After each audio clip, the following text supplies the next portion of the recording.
Michele Hour, and I'm going to pass it straight over to her.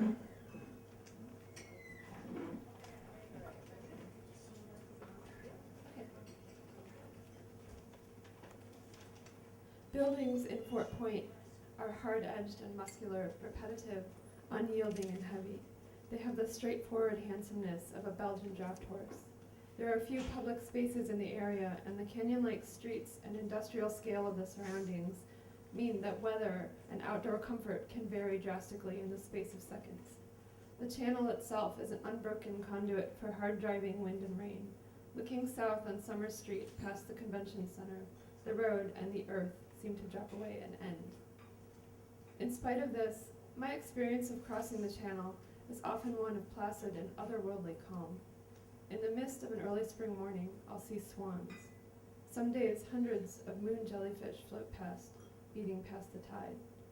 In the dead of winter, there are no animals or birds, but the silence and the strong, low sun from the sky and from the water surface are transporting.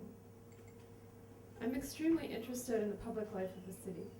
I attempt within projects to introduce a reason, phenomenological or experiential, for people to occupy and give life to a given site. I believe that creating situations which allow the experience of and involvement with phenomena that expose users to incidents and play encourages a sense of engagement with and thus a kind of ownership of the physical fabric of a place. This proposal and the past projects which support it are situated in this pursuit. These slides show two competition entries for a commuter ferry terminal located on the pier next to the ICA. This first one replaces the mindless act of commuting with a quiet communing, a total engagement with the 10-foot-high reeds that completely envelop a building.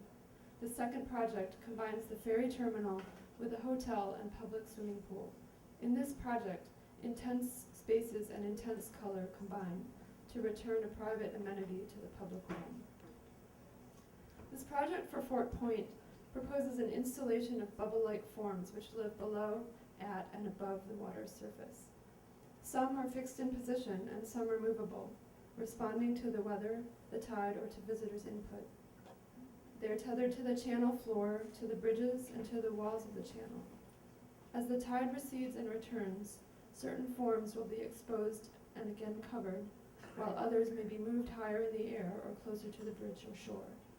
At night, like clouds of phosphorescent plankton, powered by the sun and tide, the bubbles take on luminous color. The channel is the scene of a slow tidal song and a long, quiet ballet.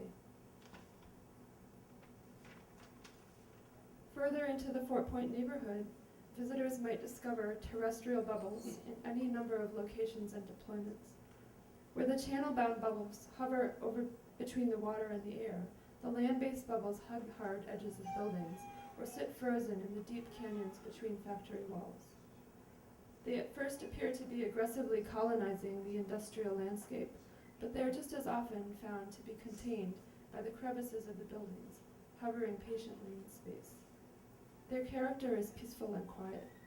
They are waiting to be found, waiting for humans to walk amongst them. The bubbles in the channel are distributed in an even pattern across the area visible from the main bridges. Certain bubbles can move very slowly, however, converging in one or two key public locations along the water's edge. The plaza in front of the Children's Museum and the undeveloped stretch of grass near Yucca Street. At these locations, one or two land-based bubbles could serve as an invitation to sit. A visitor might be surprised to look up from a book and notice 6 or 7 bubbles congregating around her, where none had been before.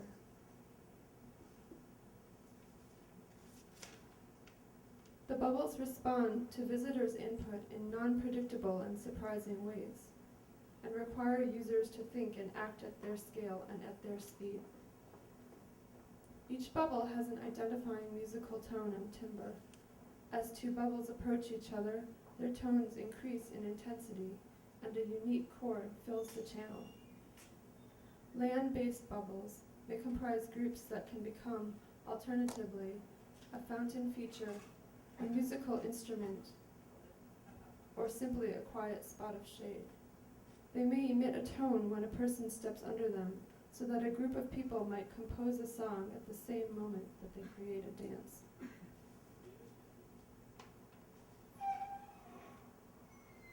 The bubbles are propelled by small motors, which turn pulleys affixed to the channel walls, a very old system. By connecting several bubbles on one line, the number of moving parts can be limited.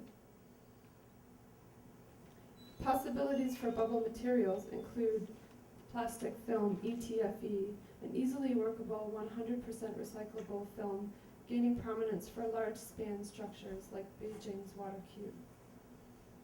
Other possibilities include fabric or mylar for airborne bubbles, silicone or fiberglass for waterborne bubbles, and more industrial materials like salvaged timbers, cast iron, or stone for land-based seeding bubbles. This installation celebrates the beauty and uniqueness of the Fort Point environment.